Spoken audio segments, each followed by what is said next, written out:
disparu il y a 15 jours. Oui, voir de mémoire, Donc, oui. c'est une deuxième disparition du Worm.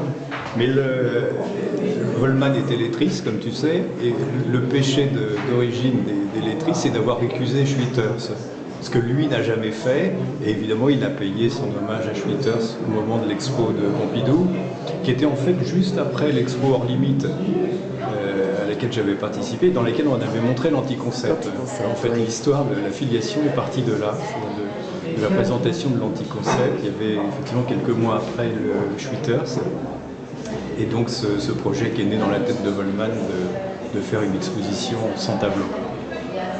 Oui, qui est joli. Et là aussi, parce que ça a déclenché beaucoup de souvenirs très différents. Il y a des marchands qui sont mis, ah oui, moi j'ai eu ce Schwitters, j'ai eu celui-ci, je l'ai vendu. Et oui, c'est le problème c'était un peintre de tradition orale. Voilà. Il se définissait comme tel. Ouais, donc c'est quelqu'un qui s'est toujours amusé à voir comment le mot suscite une image et voir suscite une image sans image.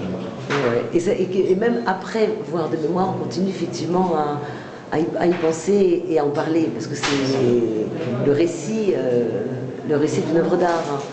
Je crois que c'est ce qu'il aimait, le lien, de créer du lien. Je crois qu'il aimait la question du mot.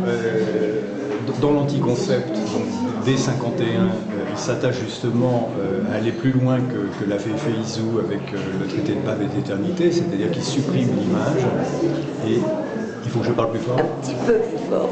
Il supprime l'image dès 51 finalement, donc c'est une affaire qui remonte quasiment au début de sa carrière. Il supprime l'image et il garde le son.